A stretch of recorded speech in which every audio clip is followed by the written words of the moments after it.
জিজ্ঞেস করবে আল্লাহ চেহারা তো ঝকঝকে, গলায় নাই শিকল, পায়ে নাই বেড়ি, হাতে নাই হাত করি, এটা আবার কি পাঠায় দিলেন? তো আল্লাহ জবাব দিবে আমার বন্ধুর উম্মত খবরদার।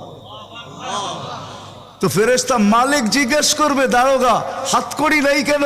বলছে যেই হাত উঁচুতে ব্যবহার হয় ওটা হাতে হাতকড়ি লাগে না, যেই পাও মসজিদের দিকে চলে ওই পায়ে বেড়ি লাগে না, যেই কপাল আমার কুদরতি পায়ে জীবনে একবারও আমাকে পাওয়ার জন্য ঠেকায়া দিছে, সেজদা করছে, ওই চেহারা কোনোদিন কালো হয় না, গলায় কোনোদিন চিকন লাগে না, 3 জায়গায় আগুন লাগাবে না, খবরদার। চেহারায়, হাতে, পায়ে, বাকি শরীরে লাগায়া দাও।